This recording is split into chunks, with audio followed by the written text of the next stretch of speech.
we will welcome Catherine and Stephen in this discussion. Can all of you hear us? Oh yeah, can hear you. Yes, I can hear you. Perfect. So let's see if Catherine is... Catherine, you can hear us?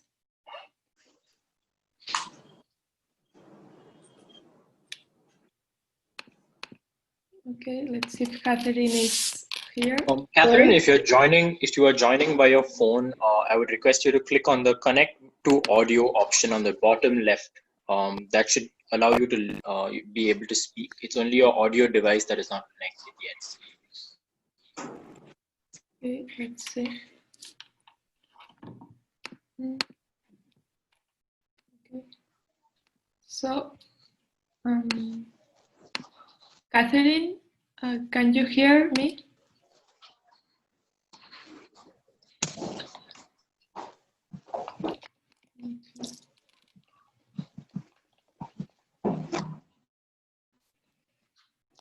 Okay.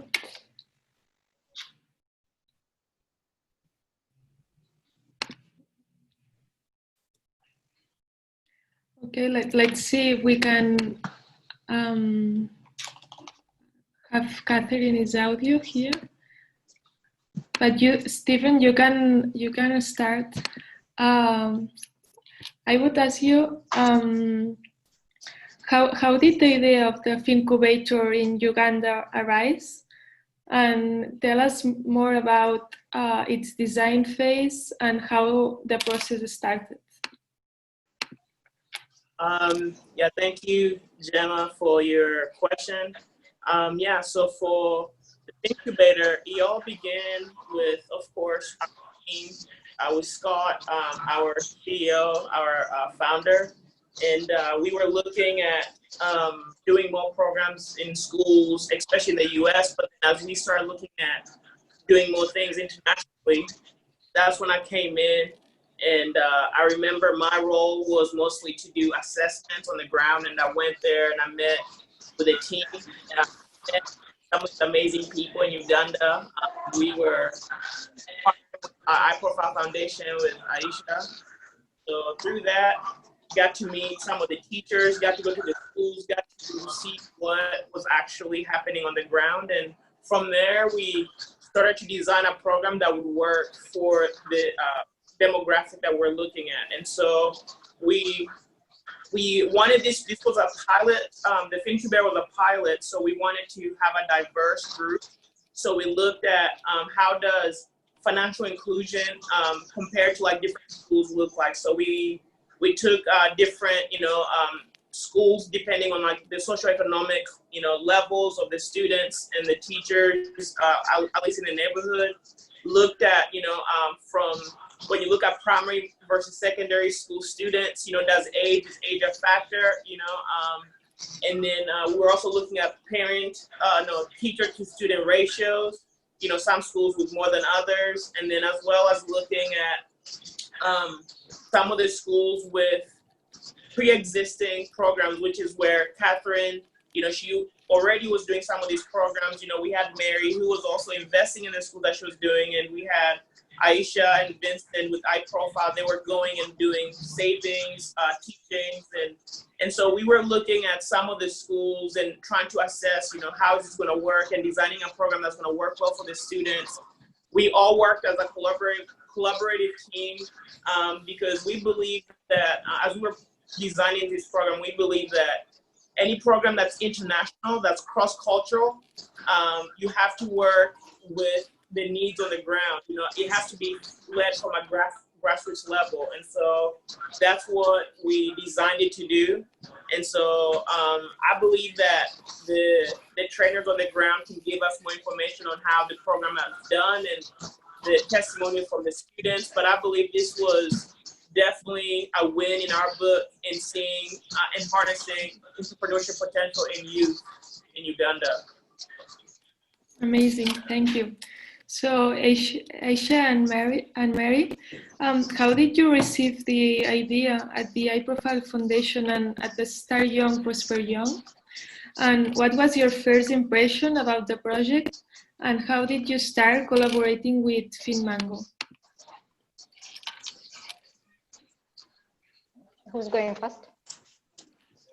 You can go, Aisha. Aisha. Yeah. Okay.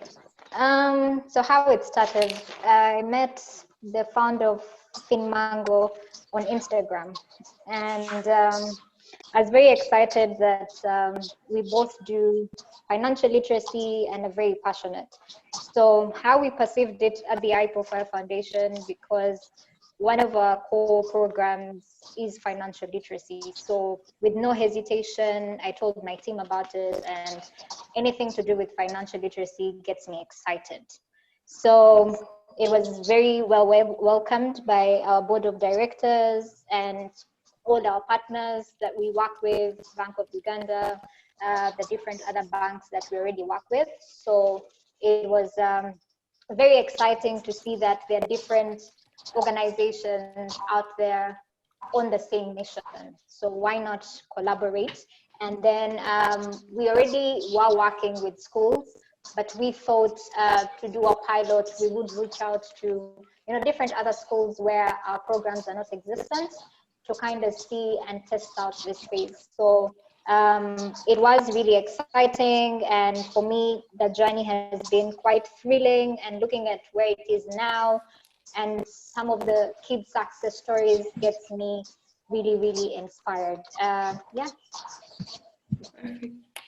And Mary?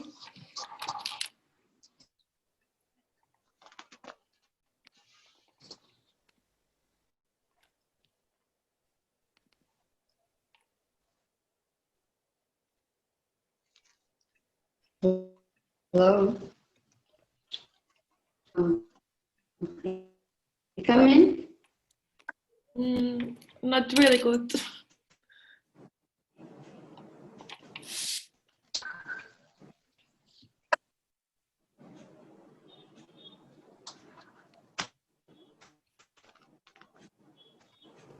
Can you hear me? Now, yes. Yeah, so how we got on board, we were working, I had met Aisha before on a team, we were both members on the Generation Change team that was put up by the US mission in Uganda. So we started collaborating and working together. And so when the idea of the FinMango Fincubator project came in, we were working with Aisha. So she brought in the idea of selecting our school to be one of the schools that. Okay.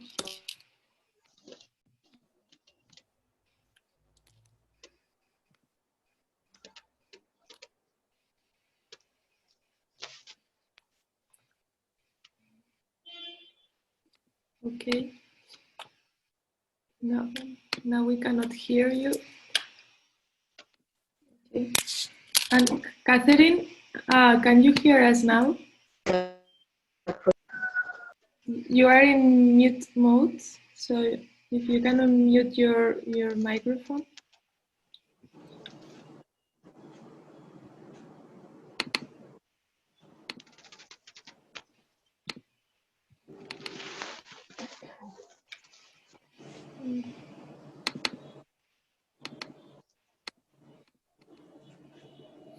Okay. Can you hear me? Yes, now yes, perfect. Yeah, we can hear you. Hello. Okay. So Catherine, I'm going to ask you to tell us about the Fincubator's curriculum and which kind of lessons can we find in there, and also what are the main skills and abilities you aim to teach with this program. Yeah, thank you so much. My name is Catherine from Uganda, and I'm happy to be here. I don't know whether you're hearing me. Can you hear me, guys? Yes. Yeah. Yeah, basically, I'm very happy to be part of this. I was introduced to Finmango by Lady Aisha, who brought the whole team at my school, and it was really welcomed by the principal, by the director, and the program has really done so much great work for the children. Basically, the curriculum of the Finmango, I've liked it. The curriculum that is about the money cycle. The students are learning about the money cycle, learning about how to plant the money. They are learning how to donate it, so spend it. Because when you look at donating, we need to teach I love the way that kids are taught the donation part to learn how to donate money made, and also the students learning how to spend it. I have seen the students in the group which Vincent teaches, the sparkling teams and the free groups. Before they spend even their pocketing money, I'm telling you, these kids, even at home, we get calls from parents, and you see that the kids are really, they have learned that everything that you have to do with your money, you need to first plan for it before you spend. And I give a high five to Vincent. We cannot clap here, but we could clap from the whole team in Mango. So I'm telling you, the curriculum is really good, and it has benefited. Really benefit to our students because they have learned how to save. First of all, the team has almost 2 something millions in the accounts office, and this is a great achievement to the side of the students, to the side of the school, because the students have learned how to save the money. And also, one thing I've also liked on the curriculum is the Finmango program, is where the students are being taught the financially trusted, how to, you know, that financially trusted in Uganda, many of the people, they don't know how to plan for their money, to, you know, that financially trusted is something that our students were lacking, and the students who are part of the group, they have really benefited a lot. And so I have liked that idea of financially trusted, teaching our students how money should be planned before you spend it, before you donate it, so things like that. And another aspect of the curriculum that is very interesting, oh my God, Aisha and Vincent can witness, is the part of the business where students are taught how do you set up a business.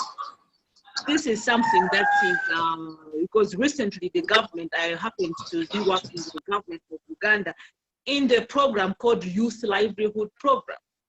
The youths couldn't even set up their own businesses. They couldn't even set up their own, they couldn't write their own business plans. So when I look at this curriculum, the students are able to write their own business plans and then set up their own businesses. I think one day Steve also witnessed one of the businesses that the students have they set up in the school. That's showing movies. Oh my God. I think Mary missed. But this is one of the business that the students set up, and it caught the attention of the school. It changed the way the students would go back home, because they used to be bored at school. But the curriculum, the way these students were taught by Mr. Vincent to learn how do you identify the idea.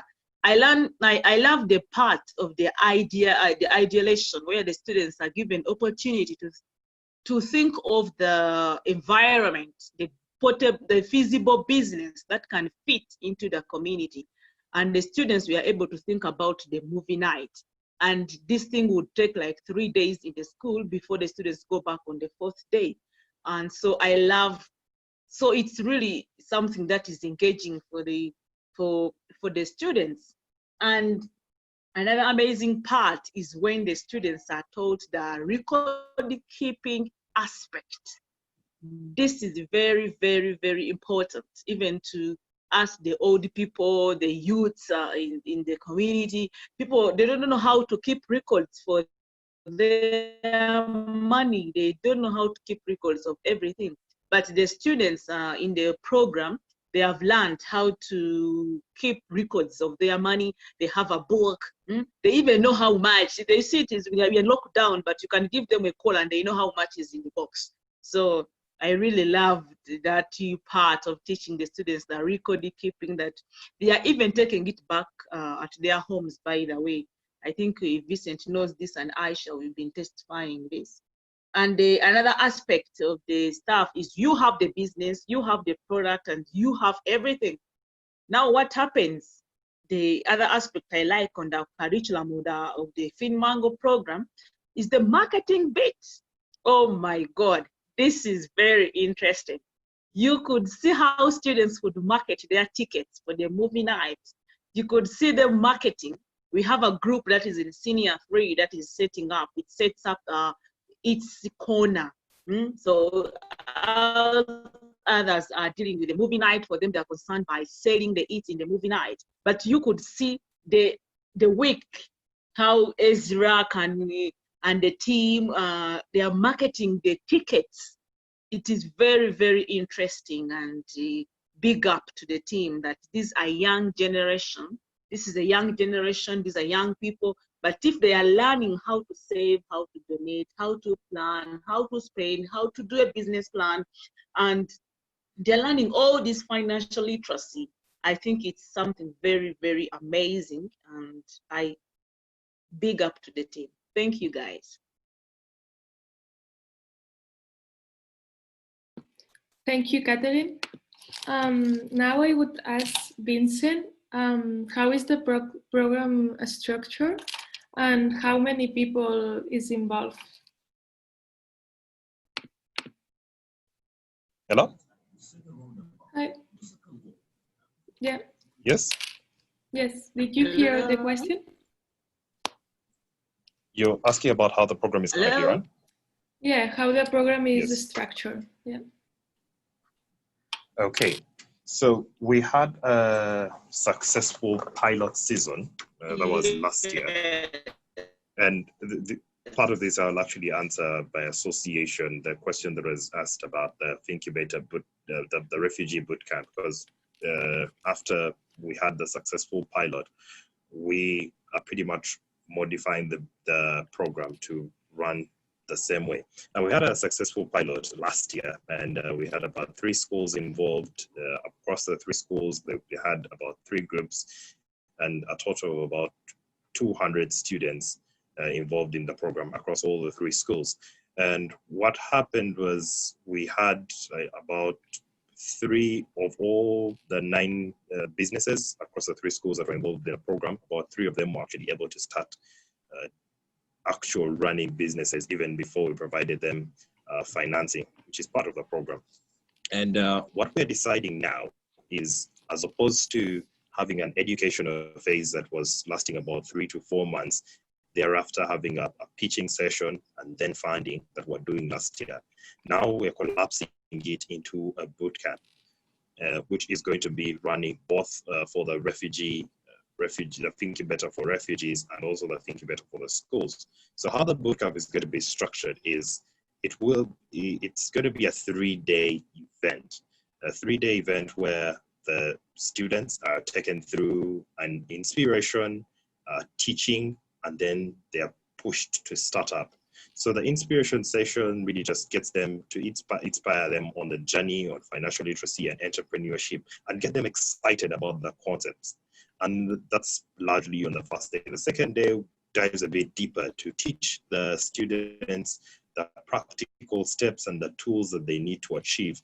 And the last stage is the startup, where they are pushed to start their businesses. Now, like I said, it pretty much also answers the question to do with the refugees and how we are applying the digital technology, because we're actually also applying the digital technology with the schools, where we're going to have an application which is going to be a continuation of the program. So after they go through the boot camp, they will have an application which will be web supported, so they can use it at the computer labs within the school.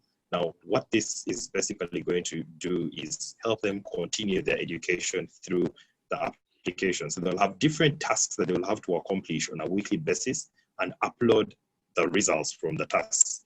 Thereafter, we'll be able to monitor how well they have learned the concepts on financial literacy and their journey to financial freedom. And also, there are going to be things integrated within the app to also help them track their own financial literacy journey and how well they're doing.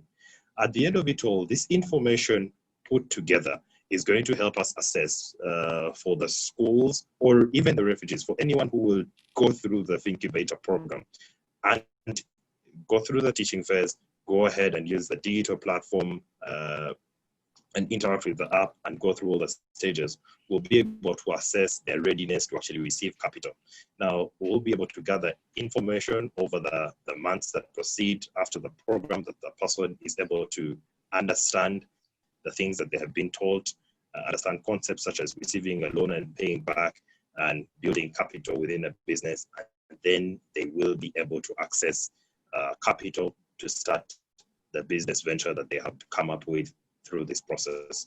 So in a nutshell, that's what the program is going to be structured like. It's going to be collapsed into a bootcamp, and we're going to leverage digital technology to actually be able to impact these people a whole lot more when they go through the program.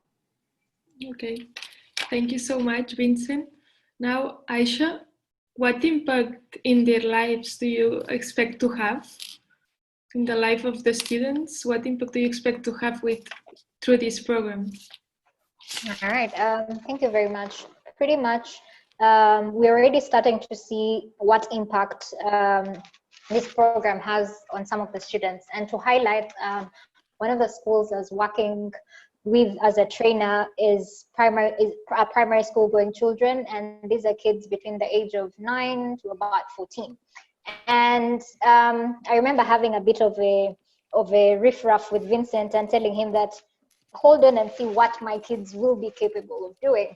And I must say they never disappointed, because we saw kids as young as 9, 10, 11, 12 sitting down and coming up with a project or product name, a business name, coming up with financials, but most importantly, having to start their saving journey. And this is something that, I want to highlight, first of all, to give you a bit of statistics. 16% of Uganda's population have saving bank accounts. And that puts us in a situation where our saving culture is not very, very great. And looking at how this program has been able to, ignite or kickstart such principles at an early age, to further propel, these kids to make better informed decisions as they grow up.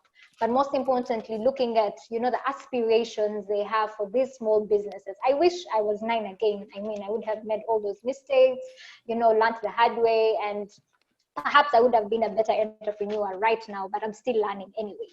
And looking at how, even before we gave the children funding, within themselves they would they never seem to amuse me. Within themselves they sat down and said, oh, so each of us has to contribute this amount so that we start our bracelet making business. And then they started learning designs within themselves, so igniting their creativity, doing a lot of research.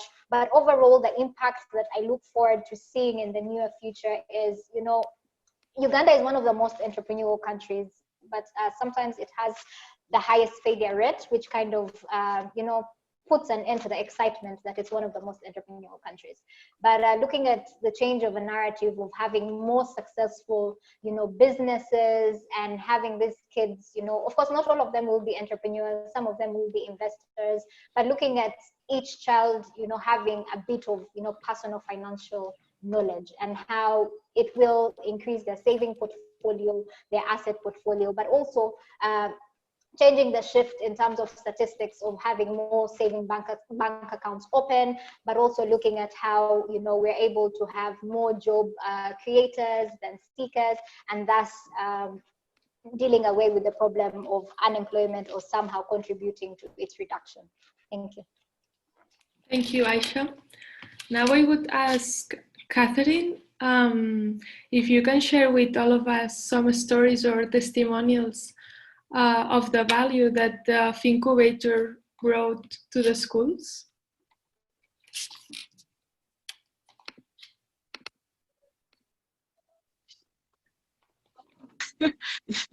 Are you hearing me, guys?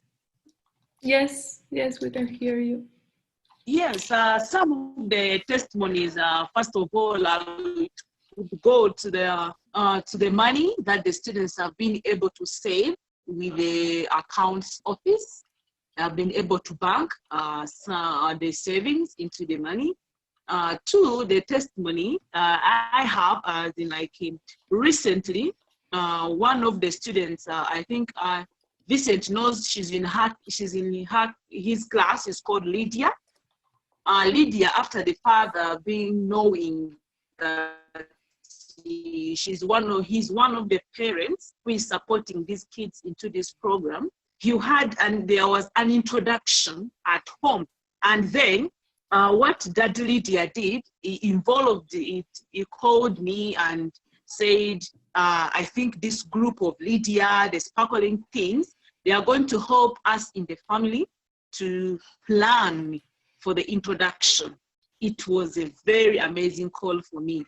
And the dad, he really told them to plan for the introduction day of the big sister. So it was a very amazing thing. So the father said, I want to see what these kids have learned. I'm giving them a pilot project at home. I said, oh my God, this is fantastic. And the kids planned it.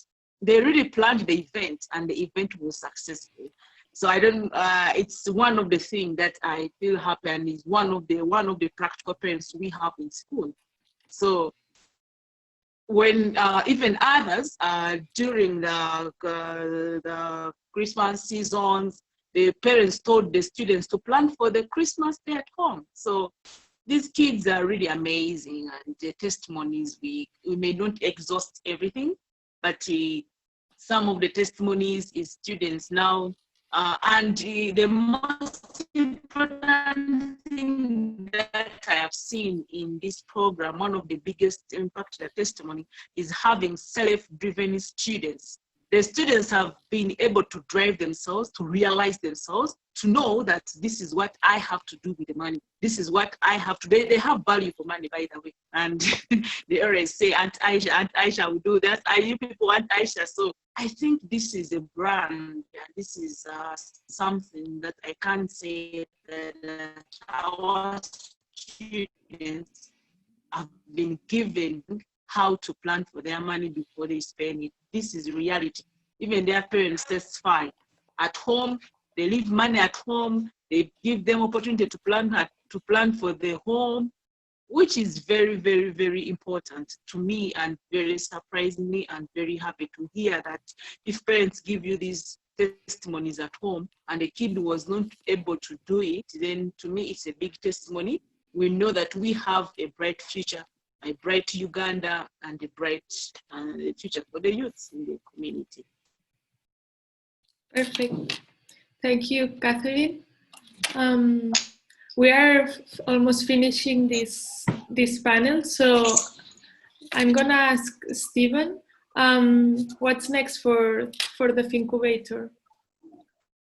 Yeah, thank you, Gemma. As most of you have been hearing about the Fincubator and what Finmango and iProfile and some of these other organizations are doing to partner to bring financial inclusion, we wanted to also address, I think one of the questions was, how do we focus, how do we keep, making this available to other population, other at-risk groups?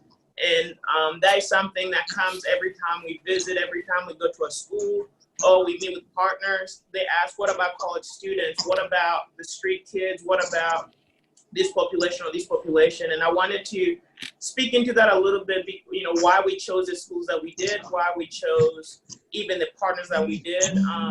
For us, we know that financial literacy, financial inclusion it's a global problem. 2 out of 3 people globally are not financially literate. They don't know and don't have possession of the services that should be available to all of us.